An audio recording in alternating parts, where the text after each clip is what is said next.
arbahu awgatik waktun tufni fihi nafsak wa akhsaru awgatik waktun tujidu fihi nafsak. Paling beruntungnya waktu bagi kamu adalah waktu ketika kamu tidak mendapatkan nafsu kamu, bebas dari bernafsu. Itu adalah paling beruntungnya waktu. Paling ruginya waktu kamu adalah ketika kamu mendapatkan nafsu kamu. Saudara, nafsu ini adalah penghalang utama untuk sampai kita kepada Allah. Musuh utama kita itu bukan setan, bukan orang kafir, tapi nafsu yang ada di tubuh kita. Sebagaimana dikatakan oleh Nabi, ada aduhika nafsukal lati baina jambaik. Musuh kamu yang paling utama, musuh yang ada di tubuh kamu. Kalau kita mendapatkan ular berbisa di muka kita, cara kita menyelamatkan diri, kita mundur ke belakang. Kalau ular di belakang kita, cara kita menyelamatkan diri, kita maju ke depan. Kalau di sebelah kanan kita, kita bergeser ke kiri. Kalau ularnya di sebelah kiri kita, kita bergeser ke kanan. Tapi kalau ular itu ada di dalam tubuh kita, itu yang repot, saudara. Karena itu nafsu itu ada di dalam tubuh kita. Ketika kita bisa menjinakkan nafsu kita, dan nafsu kita ini akan menjadi nafsu yang mutmainnah, nafsu yang tenang, nafsu yang bisa terkendali, maka itulah menjadi keuntungan waktu kita. Tapi ketika nafsu kita ini masih bangkit, masih kuat, maka jangan berharap dengan nafsu kita akan menjadi orang yang sukses dalam kehidupan ini. Para aulia Allah, mereka di dalam wusul ilallah mentahdzib nafsunya, mentarwid nafsunya, betul-betul dikalahkan, dijatuhkan itu nafsu. Sehingga mereka tidur sekedar, makan sekedar, pakaian sekedar, minum sekedar, tapi sholat tidak sekedar, istimewa. Baca Quran tidak mau sedikit, banyak. Berzikir selalu tidak pernah ia tinggalkan. Kalau sudah demikian, maka orang akan bisa lusur ilallah subhanahu wa ta'ala. Mata kanatin nafsu hayya, mata kanat nafsul mar'i hayya fahuwa hayya. Kapan nafsu manusia tadi itu masih hidup, maka orang akan bisa menjadi ular yang berbisa, saudara. Kalaupun ceramah akan menebar fitnah. Kalaupun dia mengajar akan mengajarkan ilmu hilah. Kalaupun dia tadi itu menjadi orang yang mempunyai jabatan, dia akan menjadi orang yang dolim. Kalaupun dia menjadi orang bisnis, dia akan menjadi orang yang serakah dan seterusnya. Ketika nafsu hidup, maka itu akan menjadi manusia yang jahat, saudara. Di sinilah kita harus paham, nafsu ini harus dijinakkan. Dan orang yang menjadi budak nafsu, maka dia akan tidak peduli dengan Tuhannya. Dia tidak akan peduli dengan Nabi Muhammad sallallahu alaihi wasallam. Karena itu mereka tidak mencapai magom yang tinggi kecuali sudah melewati bagaimana mereka tadi itu ini Syekh Abu Bakar bin Salim nih. Bagaimana menterwid jiwanya. Beliau tadi berkata apa? Ma ra'aitu muddatu li hayati taraktu salat duha awil witir kamala. Belum pernah aku menyaksikan diriku ini mulai aku balik sampai seumur ini, mulai aku balik sampai seumur, beliau berkata, meninggalkan sholat duha dan sholat witir secara sempurna. Duha 8 rakaat, witir 11 rakaat. Belum pernah ditinggal. Amma sholat fardu sudah jelas. Bahkan 40 tahun beliau sholat isya di awal waktu, sholat subuh tidak batal, saudara. Full ibadah kepada Allah Subhanahu wa ta'ala. Bukan hanya itu, mulai muda beliau, Syekh Abu Bakar bin Salim, beliau sholat isya ada di Lesek. Kemudian setelah itu berangkat pergi ke Tarim, sholat sunnah 2 rakaat di setiap masjid seluruh Tarim, dan memenuhi semua jabiah, semua tempat wudhu yang ada di masjid.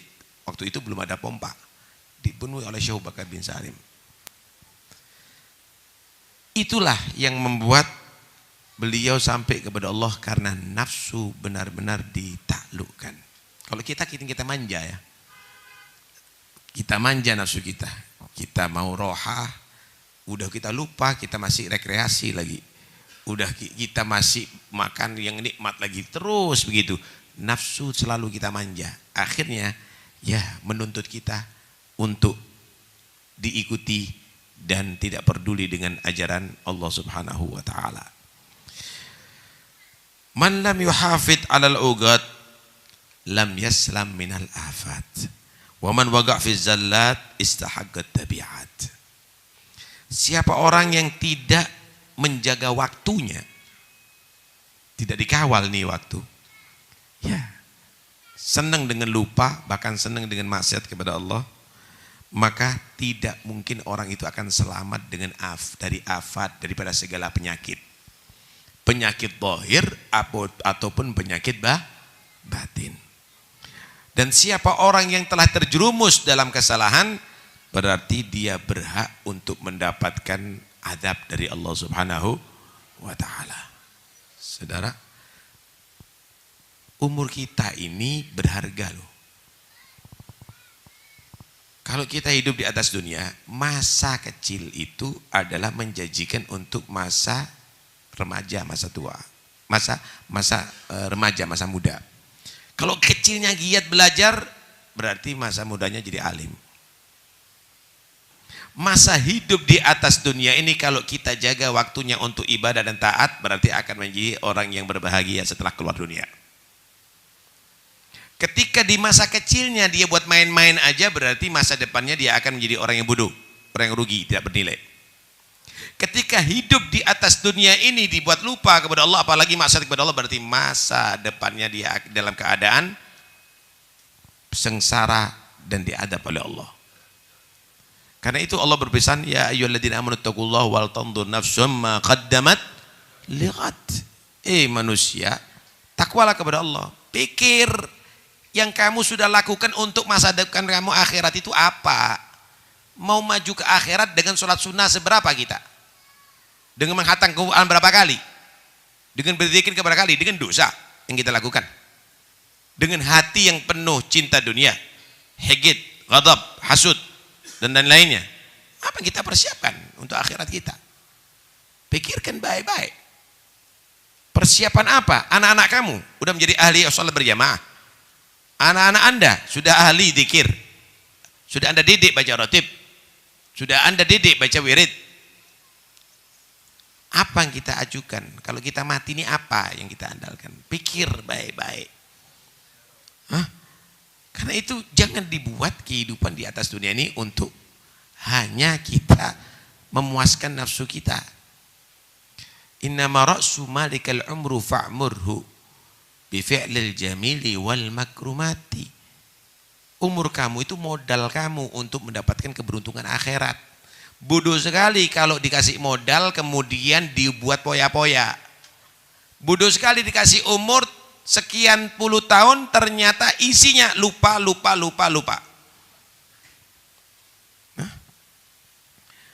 Kata Al-Imam Al-Ghazali, inna nafasan min anfasika jauharatun la qimata laha.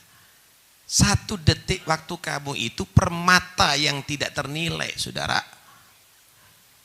Kalau Anda kehilangan emas, Anda bisa beli lagi. Kalau udah kehilangan umur, bisa Anda beli lagi. Hah? Karena itu jangan sampai kita sia-siakan sisa umur kita. Man lam yujahid fil bidayat, lam yasil ila nihayat. Siapa orang yang tidak berusaha keras dalam permulaannya, jangan berharap untuk sampai kepada tujuannya. Saudara, memang untuk mencapai wusul ilal hadrah itu sulit, perlu mujahadah. Dan kalau orang itu mau jauh dari Allah, mudah, saudara.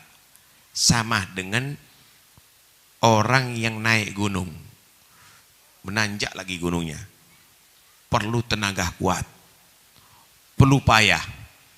Tapi ketika udah sampai, dia akan bisa menjadi lega, saudara. Kenapa? Hilang payahnya, karena dia sudah sampai kepada tujuannya. Untuk sampai kepada Allah, mujahadat. Bagaimana kita harus melawan nafsu, bagaimana kita harus melewati tantangan dan rintangan. Tapi kalau sudah sampai kepada Allah, Anda menjadi hamba pilihan Allah. Anda akan menjadi orang-orang khusus Allah. Kalau Anda mau maksiat, itu seperti orang terjun dari atas ke bawah, dari gunung ke jurang. Dia akan cepat dan dia tidak perlu tenaga banyak. Tapi ketika sampai ada di bawah, orang itu akan hancur lebur, saudara. Begitulah juga Anda maksiat, mudah.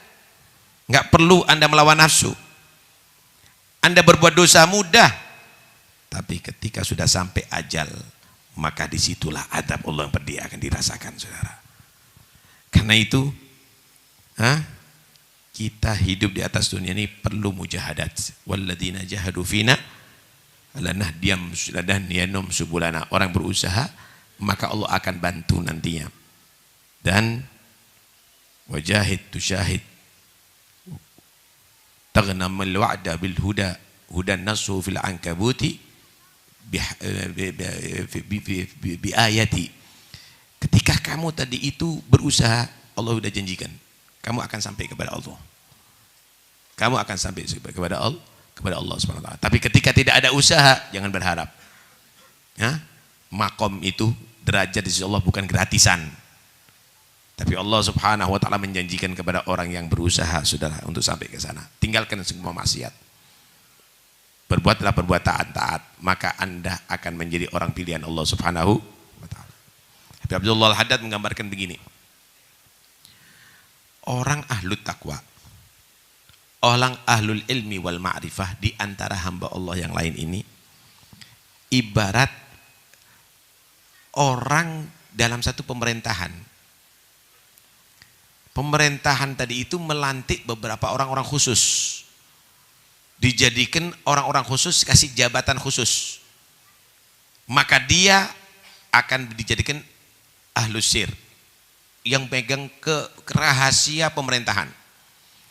Dia bahkan akan dijadikan orang yang diberi amanat untuk mengatur keuangan. Bahkan mungkin dikasih wewenang, kamu boleh pecat, kamu boleh angkat, kamu boleh atur semuanya. Begitulah ketika orang sudah mencapai ma'rifah, mencapai kepada hakikah, mencapai dengan takwa dan taatnya kepada Allah, maka dia akan menjadi orang khusus. Dia dijadikan ahlus sir. Dia akan dijadikan bahkan orang yang bisa mengatur umat ini semuanya dengan izin dari Allah Subhanahu wa taala. Adapun orang-orang yang maksiat, bergumul maksiat, berbuat dosa, ini orang yang bekerja membersihkan kandang sapi atau bergumul dengan sampah, maka dia akan menjadi orang yang kotor, dia akan menjadi orang menjijikkan. Begitulah juga di antara hamba Allah yang banyak maksiat ini adalah orang-orang yang menjijikkan, yang akan dihindari oleh manusia. Karena itu, jadilah orang yang pertama, orang pilihan, sehingga Anda menjadi orang khusus daripada Allah Subhanahu wa ta'ala. Al-arif yanzuru ila ulubi nafsih wal ghafil yanzuru ila uyubil khalq wa man samata salim wa man takallama nadim. Orang yang arif billah, wali ya, mereka tadi itu memandang aib dirinya. Orang yang lupa kepada Allah, mereka adalah orang yang memandang aib makhluk. Sibuk aib makhluk, kritik. Habis keluarga dikritik, tetangga dikritik. Habis tetangga dikritik, satu kampung dikritik. Habis satu kampung dikritik, kampung sebelah dikritik. Kalau perlu seluruh dunia ini salah. Tapi orang yang arif billah, dia tidak melihat aib pada orang lain, tapi aib dirinya sendiri. Lihat bagaimana Al-Habib Abu Bakar Al-Adni. Anjing dianggap lebih baik daripada dia, saudara. Dia menganggap dirinya adalah orang yang paling terhina hidup di atas dunia ini. Baru orang itu sampai kepada Allah Subhanahu wa ta'ala. Karena itu, jangan sampai kita merasa menjadi orang hebat.